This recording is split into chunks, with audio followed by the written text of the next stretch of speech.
Hello there and welcome to episode 18 of Join Up Dots. Who can believe we're almost 3 weeks in, but we are, so let's play the music.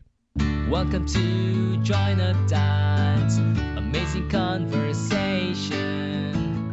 Join Up Dots, get a dose of motivation. Join Up Dots, don't forget the inspiration. Welcome to the place that's got the light. Join Up Dots, join Up Dots, join Up Dots, join Up Dots. Join up Dots. Yes, hello everybody and welcome to another show. Today's guest, really, I'll be honest with you, could well have been created specially for a program called Join Up Dots. His life has been, well, unplanned at the best of times, but I suppose it's having this freedom of choice which has allowed him to experience many things that probably wouldn't have seemed likely if he had planned. Leaving university with 2 degrees, physics and English, which he quite openly admits have been about as useful as a chocolate teapot and certainly less than helpful to getting a great job, he found himself at a crossroads. His enthusiasm at a low point, his choices equally low, he stumbled into computers and despite no interest in either of them or programming, ended up building a software company on his dining room table that was bought by a long-forgotten competitor called Microsoft. Now, whatever happened to Microsoft, I ask you? Well, that's just the beginning of his story, and with additional chapters entailing teaching maths to hundreds of students for over 16 years, writing a forthcoming book with his brother, Math Methods in Engineering and Physics, and I can only guess lots of other clever stuff, we better get going. But before that, one more thing. Did I tell you that to this day he has no educational certification or credentials to his name either? So welcome to the show, someone who, when I was at school, I would have probably tried to keep out of the way of, today's guest, Mr. Kenny Felder. How are you, sir? Doing fine, thank you, David. So where is doing fine? You're in the United States, but I'm in Chapel Hill, North Carolina. So for anyone who doesn't really know where Carolina is, give us a sort of overview. If you were going to come for a visit to Carolina, what would be there to draw you in, other than yourself? North Carolina is part of the southeastern part of the United States, so part of the South. Chapel Hill is a small college town built around the University of North Carolina at Chapel Hill, probably best known for having a many-time award-winning basketball team, also known to folk song lovers as the home of James Taylor, who sang In My Mind I'm Going to Carolina, but who graduated from the university here first. Famous historically for tobacco, although that's not such a big part of the state now. Famous for having some politicians both on the far left and the far right over the years. So it sounds like a place to come for a holiday. I've lived in North Carolina most of my life, and I absolutely love it here. We've got relatively warm temperatures. It's very nice. It's very beautiful. We've got mountains on one side of the state and the ocean on the other side of the state. And in the middle of it is this area called the Research Triangle, which has 3 major research universities: University of North Carolina, Chapel Hill, and North Carolina State University in Raleigh, and Duke University in Durham.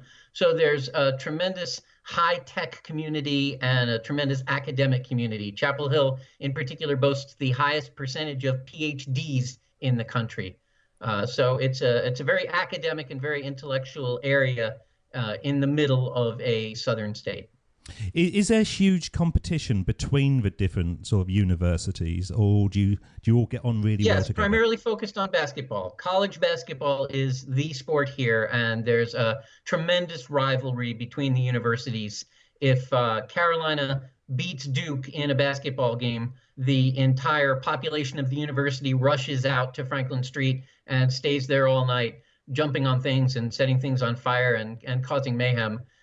Which the police help with by closing off the streets because it's just assumed that's what's going to happen. I find this part fascinating about Americans. I've travelled through America sort of extensively over the years, and I come from the United Kingdom, and if we have a college football team, you'd probably get 3 mums and some person who's just sort of walked past the pitch come to see. But over there you go mad, don't you? You have stadiums like 50,000 people will go and see what I would say are not proper professionals. They're just like kids. Would that be fair, or am I being harsh? Well, some of them are professional caliber athletes, and they do leave in the middle of college to go to the professional teams. But many of us prefer the college level athletics to the professional athletics.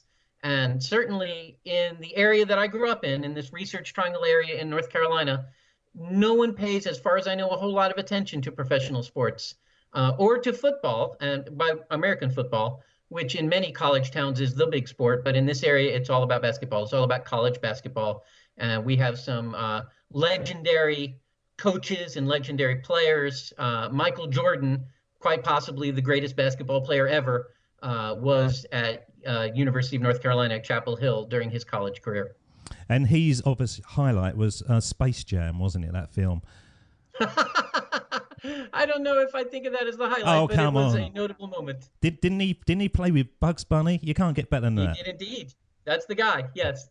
Bugs Bunny. He's always a legend in my life.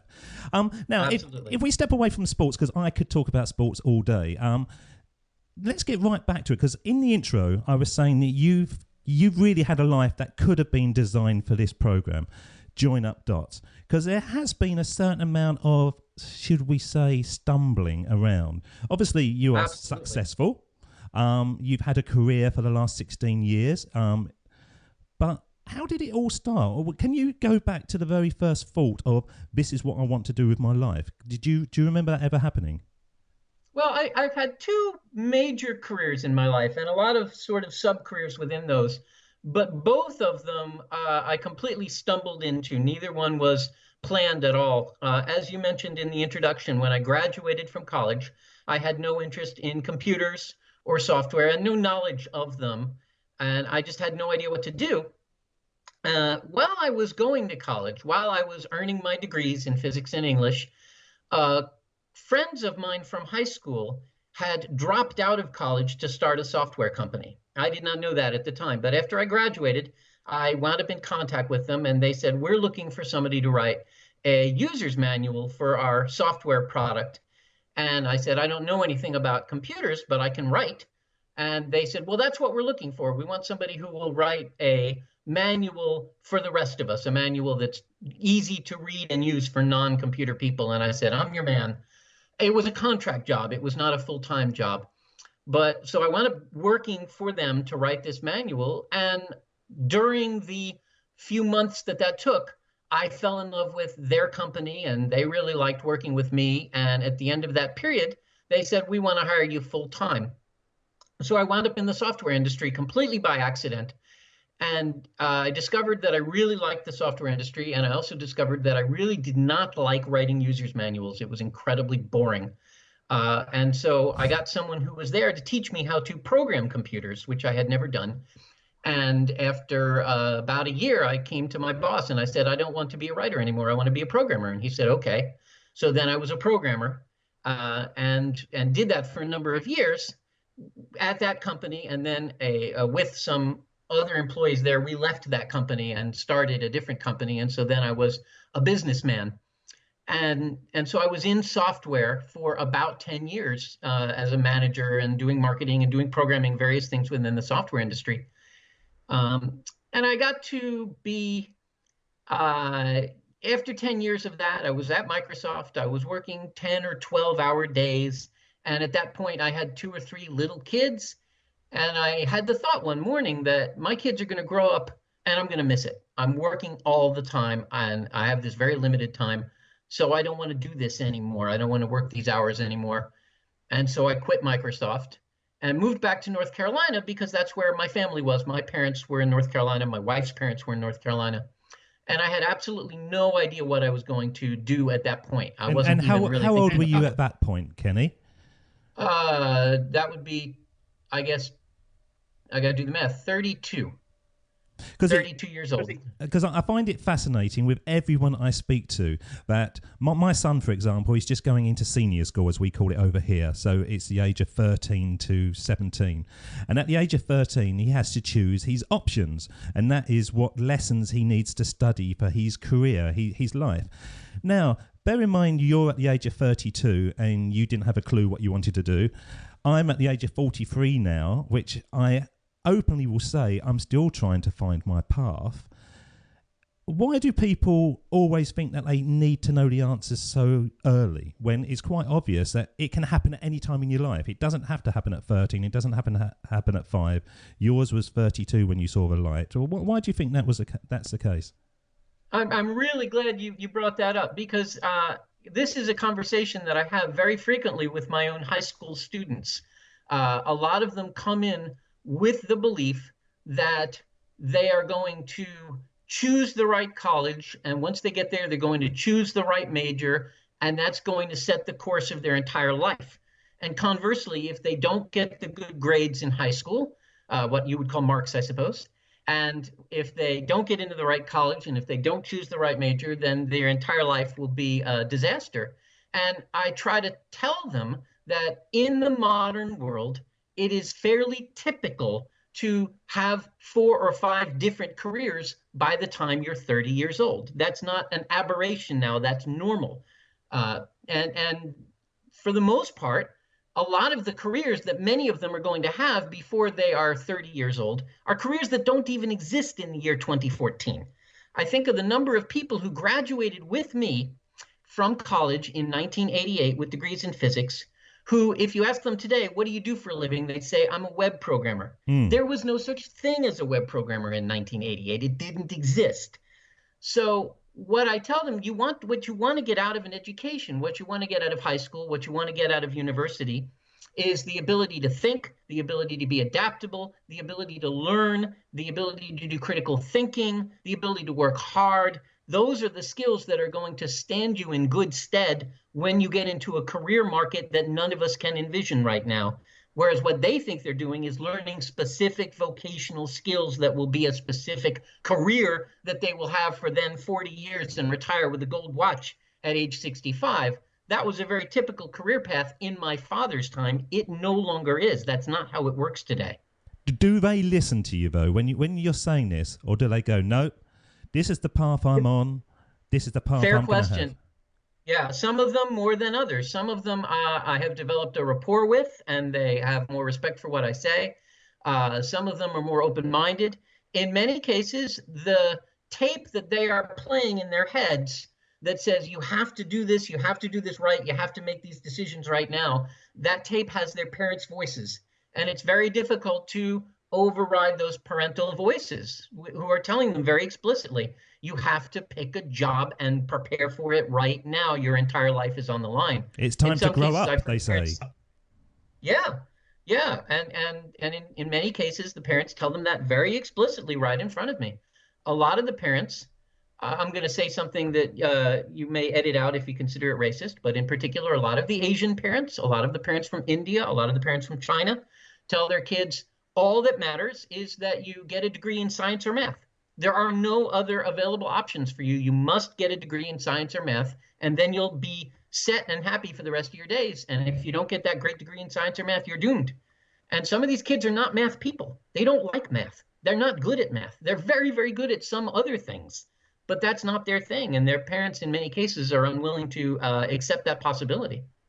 It's such a shame, isn't it? It's such a shame that sort of dreams are dictated by parental beliefs as on one side of the fact, and peer pressure, and not being able to believe that you're able to achieve amazing things. So many people seem to settle at an early stage, and particularly once they have their first child or whatever, then it's, oh no, that my days of dreaming are over. But it's never the case, is it? You can change direction whenever you want, which is one of the things that I want to get from these shows. If somebody is out there listening to this and might just have that sort of little niggling doubt in the back of their mind that the career that they're in is one that they want to stay in for the rest of their lives, then they might hear your voice or my voice or any of the guests and think, no, actually, I have got options. I can change direction. I don't need to do what was dictated to me either by society, my parents, or just because I felt like doing the right thing that everyone expected. That's absolutely right. And part of what I want these students to hear is that the idea of a safe, long-term, solid career path is not entirely a myth, but it's by far the exception rather than the rule. We're seeing more and more people in today's economy who thought they were playing it safe. They got the job training for a specific job that was going to carry them through, and all of a sudden that job doesn't exist anymore, or that job requires all kinds of credentials that it didn't used to, or that job is being shipped overseas and they're being thrown out. The people who have developed the ability to do critical thinking, the ability to learn something new, the ability to take a risk, and above all, the people skills are the people who land on their feet in this economy. So ironically, what seems like the very safe path is very often the disaster path. And what seems like the wild, crazy hippie path is very often the path that leads to the best jobs in a quickly changing economy. So do you consider yourself a risk taker? I really don't consider myself a risk taker. If you were to watch me on a day-to-day basis, you wouldn't probably describe me as someone who takes a lot of risks in my life with my children. But if you were to watch my career path, from the time I graduated college with absolutely no useful degree and no idea of what I wanted to do next, to the time that I quit my company that I was working for to start a company in my dining room with two friends, to the time when I quit a very stable job at Microsoft and moved back to North Carolina with absolutely no idea what the next step was. Some observers would have described those as risky steps to take in my life, especially at that third one when I already did have 3 children. I have 4 now, but it did not feel risky to me. At no point during that process did I feel like I was endangering myself or my family, that I wouldn't be able to land on my feet financially and find a job that not only paid the bills, but that I was excited about, something that made me want to get up every day and go to work. I had complete confidence through the whole time that I would find something, even though I didn't know what it would look like. Is that because you're an action taker, or you just have an inherent belief system that something good is always going to happen? Probably more of the second. I think it's just been my natural predisposition in life. When I went to college, I did not apply as you're always told to do. I did not apply to 6 different colleges, including a reach school and a safety school and so on. I knew what college I wanted to go to, and I applied to it and no other. Somehow, at every point in my life when I needed something, the universe has put in front of me what I needed. That doesn't mean I'm not a hard worker. I've worked very, very hard at every job I've ever had, but I haven't worked hard to get those jobs. They've just sort of landed there, and then I've worked hard once I had them. Well, I realize it doesn't. No, sorry. I realize it doesn't work that way for everybody. No, it doesn't. It really doesn't. And it seems to me, and this is bizarre even though I'm saying it now, that the easier my life gets, the more successful I am. And it doesn't seem to make sense to me in any shape or form, but I have gone through huge struggles in my life where I've been working 60, 70 hours a week and really killing myself, and never had the success that effort should have given me. But the times when I have been almost coasting, I think it's because I was playing totally to my own strengths that I found it easy, and that is where my success came from. Would you say the same thing? I would say it a little differently for my own life. Like right now, I've got 4 kids, so a fair amount of my life goes into parenting. I am a high school teacher, so a fair amount of my life goes into making lesson plans and grading and being in front of the classroom. And while all that is going on, I'm also working on writing a math textbook. I work a lot. I work a lot of hours every week. I don't have a lot of time to sit back and watch a television show or read a book for fun or something like that. In that sense, I'm a very hardworking person, but I love all of those things. All of those things I'm doing, that doesn't mean I love them every minute of every day, but I'm really excited about teaching high school math even after 16 years. I'm really excited about the textbook I'm working on. I absolutely love spending time with my kids. Went to a college visit with my son yesterday and another one today. It was a great time with my son looking at prospective colleges for him. So the things I'm doing are not a grind that I have to get through. They are exciting, even though they are a lot of work. And that's always been the way of my life. And when it no longer is that way, when it stops being exciting, that's when I know it's time to look for something different. How many of your students do you see excited on a daily basis? I would say some. It's certainly a minority. The majority of my students are not excited about math. In many cases, they're good students who feel that they have to get good grades to get to good colleges, like we were talking about before, and so they're willing to work hard. But what makes it fun for me is that in every class, I have a few students whose eyes open wide and who say, wow, that's really cool. These are the students I want to be teaching. These are the students who I think are really going to get something useful out of learning algebra or learning calculus, as opposed to the ones who are simply doing it because they feel they have to do it in order to get into medical school.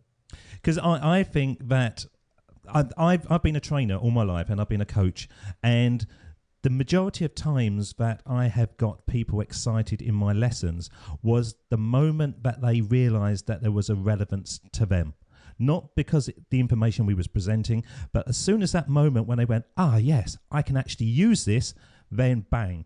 Now, when you're going through school, it's almost better that you go through school in reverse. I imagine now, if we've all come out at the other end, when we went back as students, we'd really knuckle down because we kind of know what real life is all about. But when you're going through school, it's just a drag, isn't it, really? It must be really difficult on a daily basis to keep that excitement up with those individuals when there's 3/4 of the class not feeling that way. Yeah. And again, what makes me love getting up every morning is that remaining quarter of the class or fifth of the class or however many it is. And in some cases, it's because they see that the math is going to be useful in their lives because they want to be engineers, for instance. But the people I'm really reaching are the people who see the math as beautiful. And that's a rare breed of person, to be honest, but they're out there. The people who they're not thinking, I'll be able to use this someday when I'm designing circuits. They're thinking, this is amazing. This is beautiful. Whoever would have thought of such a thing? And in every class, I'm going to have a few students who see it that way. That's the way I always saw math, not as a practical thing, but as a beautiful thing. And reaching those students is what gets me up in the morning. There's always a few of them.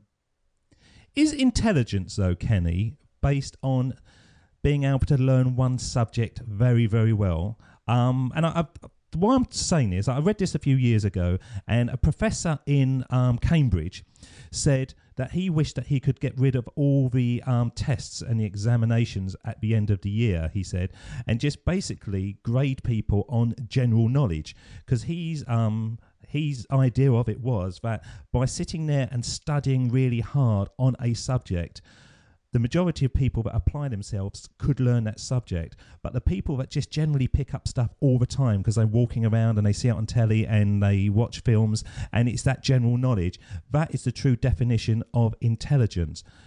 How do you feel about that? Is that off the wall, or is that something that you can feel, a connection to? I'm very influenced by the idea of multiple intelligences, which has gained a lot of currency in the past 10 years. Some people are very naturally drawn to math, and they are good at math. They pick up math very easily and quickly. They love math. They think math is beautiful.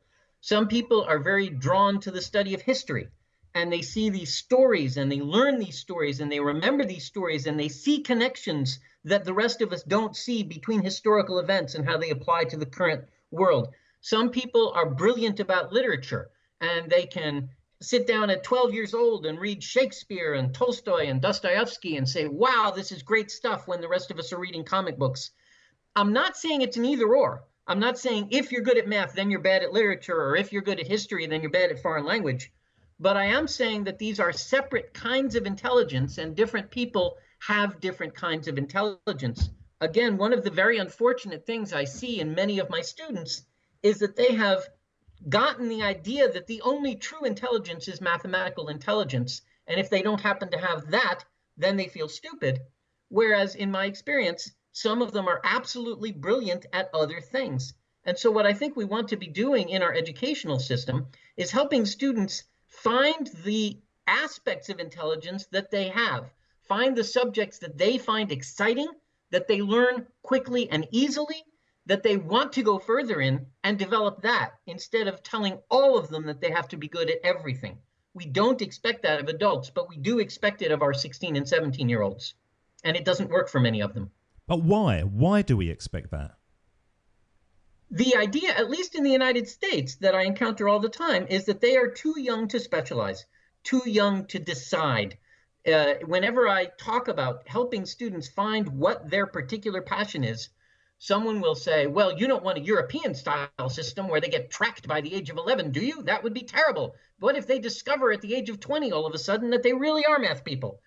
Which might happen once in a while, but by and large, I think by the time they're in high school, they actually know. It's fairly obvious. This kid is a math kid and that kid is not a math kid. This kid is a history kid and that. And again, it's not an either or. I majored in physics and English. I loved both disciplines. To this day, I love physics and I love literature. On the other hand, I was abysmal at learning French. I was terrible at learning biology. It was very obvious, even in high school, that there were subjects that I found fascinating and excelled at, and other subjects where I was a disaster. And what I wanted to do was pursue the things that were exciting to me. And what I want to do is enable students to find what's exciting to them and help them pursue it. Are you a rare breed in your, is it a university or is it a college you're studying? High school. High school. So I teach at a high school. Right. Okay. At your high school, are you a rare breed? Because you seem, for a math teacher, you seem incredibly passionate. Now, I've known a lot of maths teachers in my life, and they're really dreary. Now, I think I would have loved to be in your lessons because it's just coming over big time on the microphone that you're in love with your subject. You love teaching. When you see your other college and high school teachers walking around, there must be some of them that you feel like shaking and saying, do you realise what you're doing to these kids? Because you're not inspiring them like you should do in that one moment in those few years that you've actually got them. Are you a rare breed? I'm fortunate to teach at a very wonderful high school where I think we have a lot of excellent teachers. But in my own career as a high school student, I did have a lot of those very dreary, uninspiring, uninspired teachers. And I had a few excellent teachers. My English teacher in particular, I always say that she is the reason I did not drop out of high school. I think that's a fairly typical story. I think most of us looking back on school had a lot of dreary, uninspired teachers and one or two that maybe really touched us. At the risk of sounding political, I think what I'd love to see in the United States, I don't know so much of how it works in England, but in the United States, I think we could do a much better job of having much better teachers. But it requires the political will to find and fire the mediocre teachers, which the Republicans want to do, but the Democrats don't, and the political will to pay enough money to get really excellent teachers, which the Democrats want to do, but the Republicans don't. So I don't think anyone has the political will required to actually try to get us schools full of excellent, inspired teachers. Because it seems lunacy. If you was in corporate America and you was in a job and you were just going through the motions, it's going to be hard push to stay in that job for a long time. But when you're a teacher, you know, I've seen teachers that basically come in at the very last minute and they leave before the students do. But they remain in those jobs for 40 years. Now, that seems madness that you can't weed all those ones out and replace them with people that really want to be there and are probably a closer age to the students who are actually being taught at that time. Well, I agree with you completely. As I say, part of the problem is there are very strong teachers, lobbying groups, and unions in the United States who try to make sure that teachers cannot be fired, or at least can only be fired if they commit a crime, but can't be fired if they simply are mediocre teachers. At the same time, if you're going to fire all those teachers, you also have to do something to attract really excellent people. And it's very difficult to do that when they are making literally a third of what they could make in industry.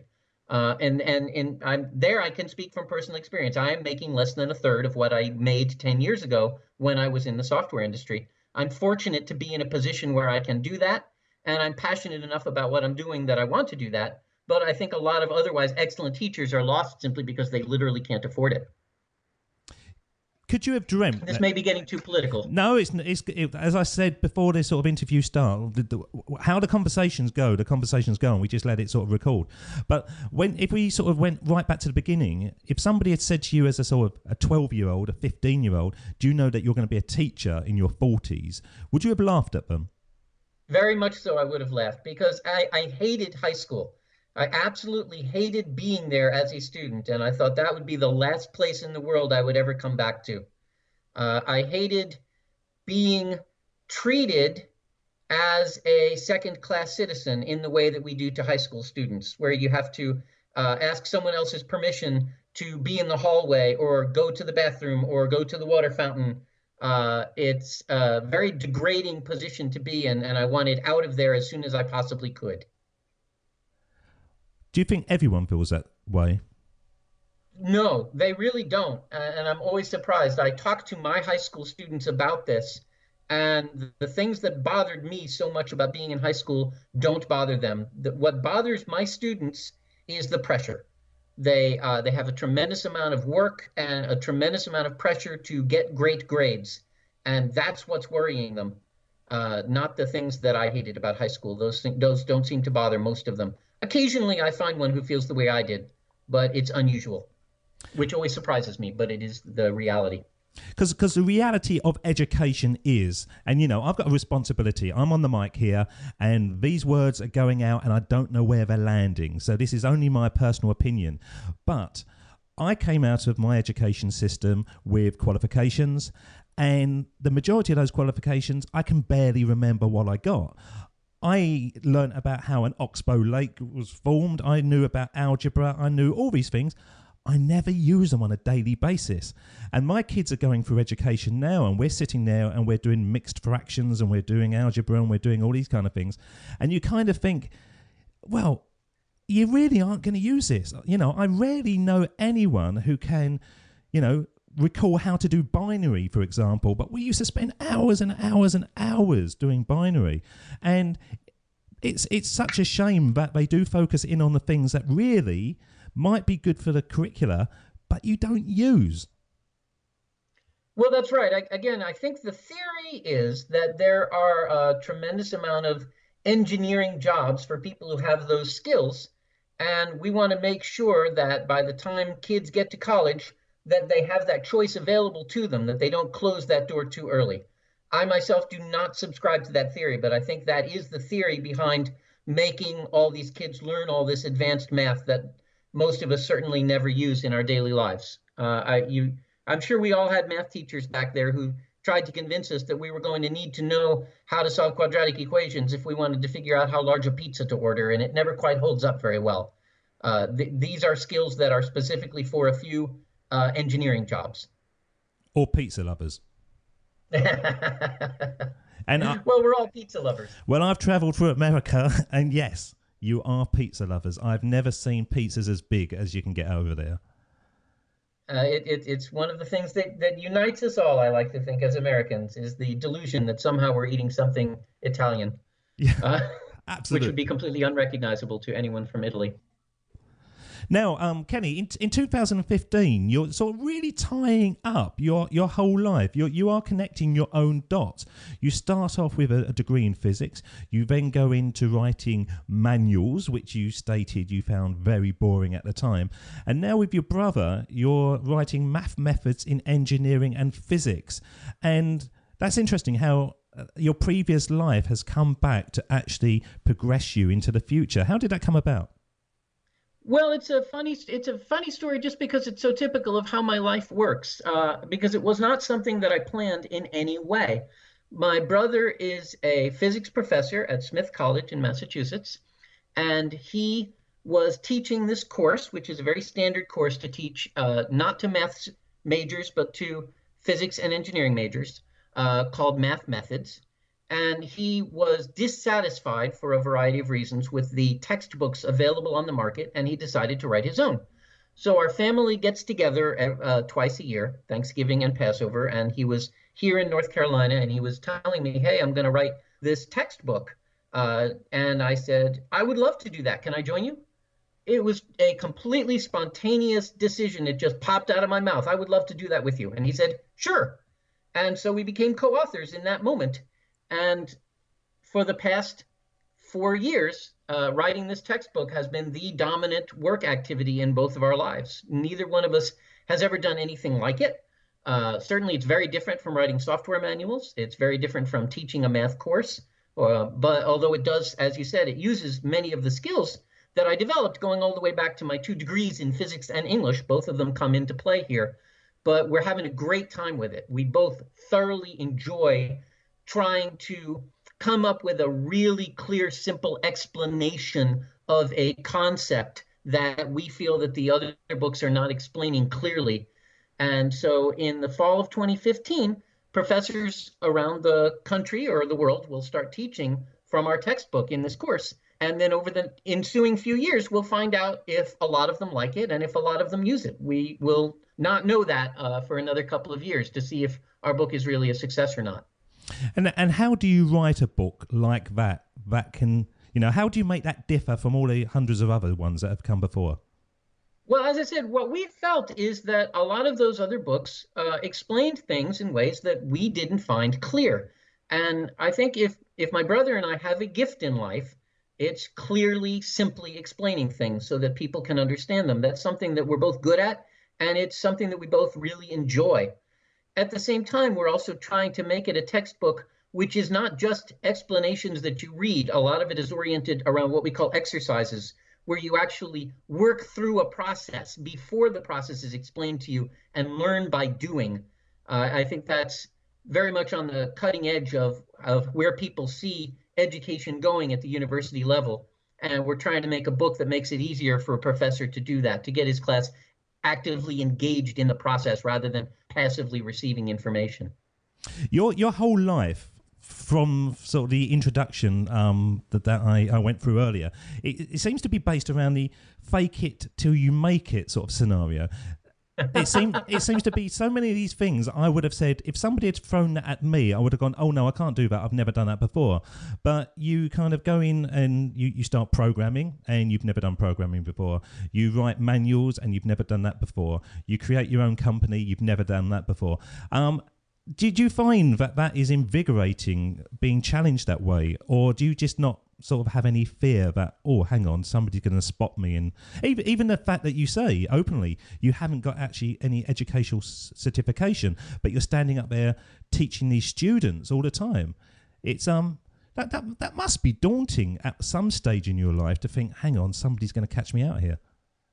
I think I have a really good sense of what I'm good at and what I'm not good at. And teaching and explaining math and physics kind of things is something I'm good at.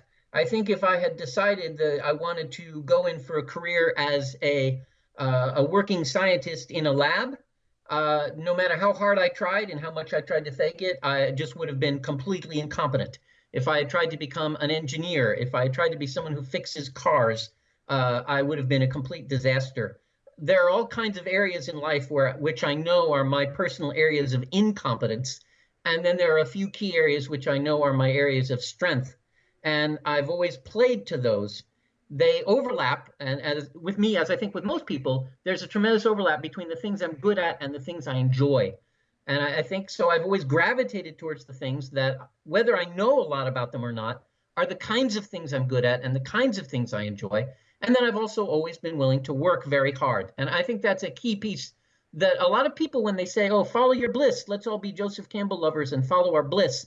I think one of the key pieces that they sometimes miss is that sometimes in order to follow your bliss, you have to be willing to put in those 60 and 70-hour weeks. It's not just a matter of lying around blissfully and waiting for things to happen. But at the same time, it has to be something that you find exciting and something that you are passionate about. It's that combination that has always worked well for me. Cause and effect. Yeah, and luck. And I don't want to dismiss that either. I've been tremendously, tremendously lucky all my life. And There's a danger in sounding too smug, which my last quote probably did. And in that sense, not acknowledging the fact that a tremendous amount of it has been luck, or to use another word that some people may find offensive, grace, that has been visited upon me, that is not visited on everyone.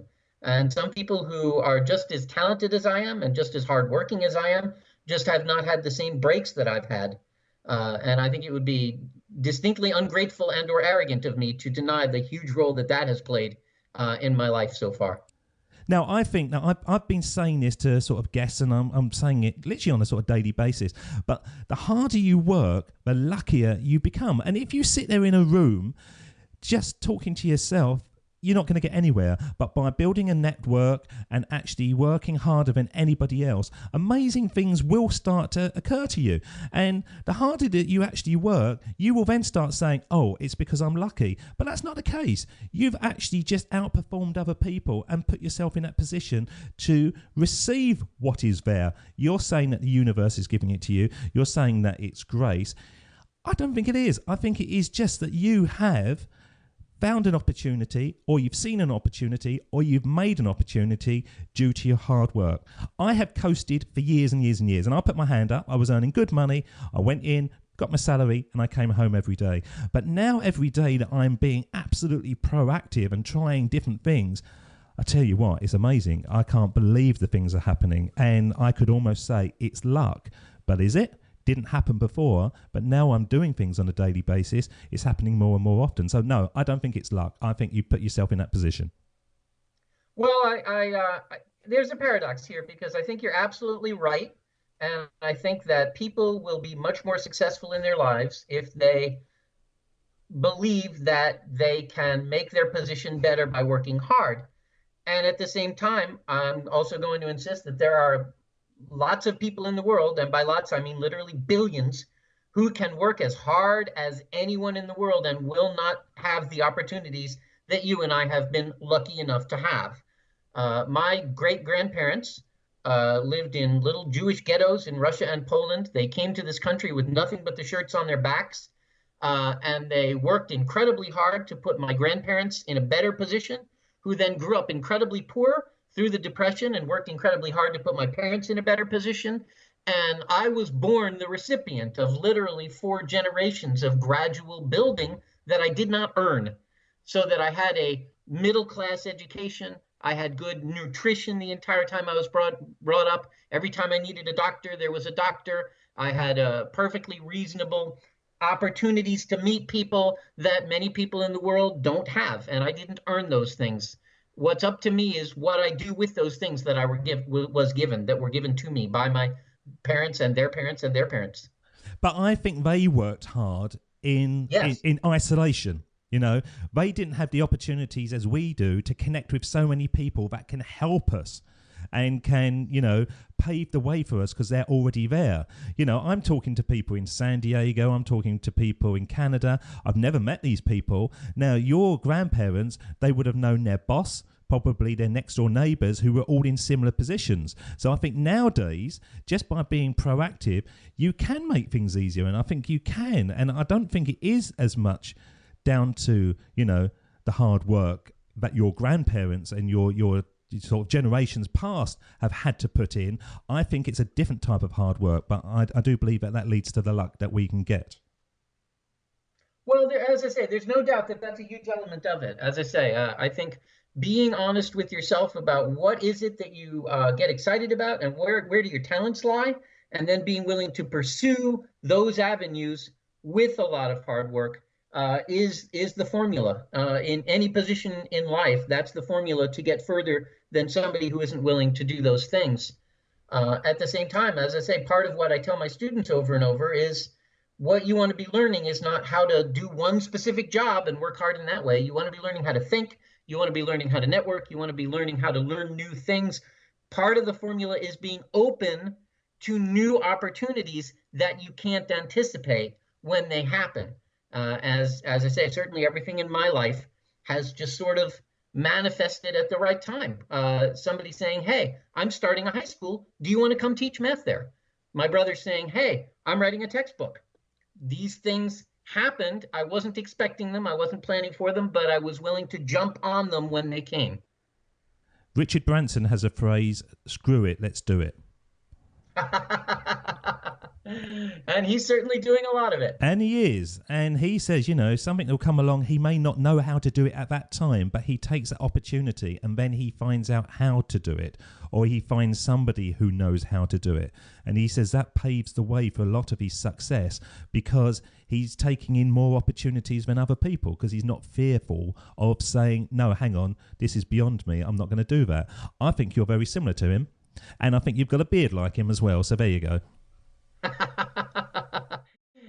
Right, okay, Kenny, I think that's brilliant what you just said. So you think there's a formula that everyone should adhere to that gives them a fighting chance for success. Can you just, I know you've just said that, but can you just go through it a little bit clearer? Because I think that's the sort of the power message of the episode. So I think my advice to my students, if they want to be successful in life, is, first of all, you want to use education not simply as a vocational vehicle to learn a specific trade, but as a way to learn how to learn how to be a critical thinker, to learn how to take advantage of unexpected opportunities, to learn how to be adaptable, to learn how to network. Build yourself into a success machine as opposed to simply confining yourself to be good at a particular task. And that will open you up to opportunities that you cannot currently foresee. Once those opportunities arise, the key steps are, first of all, make sure that you're working on things that you personally find exciting and that are the sort of things you are naturally good at. That doesn't mean that they are the things that you've been trained to do or the things that you've learned to do, but they play to your natural strengths rather than to things that you find just a grind and just a boring thing to have to work through and always have the greatest difficulty with. And second, once you're in that area, be willing to work really hard. Expect to have to work long hours, to have to go through incredible difficulties. And by the way, this is my advice for a career or a set of careers, but I think it's also my advice for instance, a family. You want to find the right person who is naturally compatible with you and works well with you and thinks like you do, but you do not want to go into a relationship thinking it's always going to be easy. You want to be ready for it to be difficult at times. You want to be ready for there to be times when you want to quit, and you want to be willing to work hard through those times to create a successful relationship exactly as you have to in a career. Now, that's brilliant advice. And I think everyone listening out there should really sort of focus in on that, because it is absolutely true. And you will come to a point in your life when you will look and go, yes, I totally understand that. At the moment, you might be going, that's madness. I'm in a job that I don't like, and whatever your situation is. But there will come a time that you will come back to episode 18 and you will go, yes, this is the first time in my life I can understand that. And that is the moment when you're starting connecting your dots and you're moving on to your future. Now, bringing us to the end of the episode, Kenny, what I want to do is really just take you right back to the beginning and give you the opportunity to give advice to your younger self. This is the thing that we call Sermon on the Mic. I've got a nice little tune for this. So once this finishes, I'm going to hand over the presenting duties to yourself and just tell us what you would actually say to yourself about the opportunities that life can give if you had the chance to go back and speak to yourself again.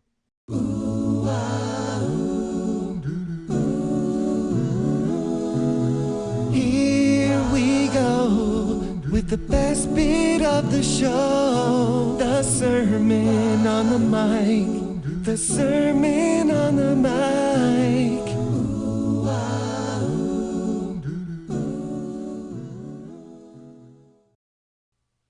When I worked at Microsoft, I worked with many different people at many different levels, from the bottom all the way up to upper management. The upper management people make more money and are considered a bigger success at Microsoft. Why? What is it about them that makes them more successful, more important to the company, make more money than the people at the lower level? It's not because they're better computer programmers. In many cases, they're not, or better marketers, or better salesmen, or whatever their job is. It's because they see a bigger picture. than the people lower down. Somebody low down who is a really good programmer working really hard to write a good loop inside one particular feature of a program doesn't make as much money as his boss who sees how that feature fits into the entire program. He doesn't make as much money as his boss who sees how that program fits into the entire Microsoft Office suite or the long-term strategy of Microsoft. The people who are the most successful at Microsoft are the people who see the big picture of where the company fits into the industry and the future and see how the small details fit into that bigger picture. Interestingly, when I would speak to those people and I would ask them to take it one step further and say, how does that big picture of Microsoft fitting into the world of technology, how does that fit into your life? How does that fit into what's really important to you? Why do you care about it so much? Most of them had no coherent answer to that question. They were completely incapable of thinking about it to that next level of how is this thing I'm doing right now part of what I actually care about? If I were to speak to myself in college, I would say to myself many of the things that eventually Augie Turak said to me that I say now to many high school students. Don't just think about your life as a career, a way of making money, a way of not starving to death, a way of being quote unquote successful in the high school reunion sense of that word. Think about what you actually care about. What are the goals that are most important to you? And how do your smaller day-to-day goals fit into those bigger picture goals? These are questions that become philosophical, they become religious, they become spiritual, they become different things to different people. But if you're constantly keeping your eye on that big picture and working hard on the details of your life right now as they fit into that big picture, you're much more likely to end up where you want to go. Okay, Kenny. Obviously, you would have inspired masses, thousands of our listeners out there. If they want to connect with you, which is the best way of doing it? Well, if they go to www.felderbooks.com/Kenny Essays, they'll see a series of essays that I've written on political topics and personal topics and educational topics and spiritual topics. And I would be delighted if they wanted to look over some of those, find some that are interesting. And then at the bottom of each essay is a link that they can click to send me an email about what they read there. And I will put that link on the show notes as well so people can click it there. Kenny Felder, it's been an absolute delight to have you on the program today. I really like to thank you for being so generous, open, and of course talkative. And I wish you the very best for the future. And of course, the door is always open to return whenever you want and continue to join up those dots, because joining up the dots is the only way to build your futures. Thank you very much for your time. Thanks very much, David. It's been a pleasure. That's the end of Join Up Dots. You've heard the conversation. Now it's time for you to start taking massive action. Create your future, create your life. It's the only life you've got. And we'll be back again real soon. Join Up Dots, Join Up Dots, Join Up Dots, Join Up Dots. Join Up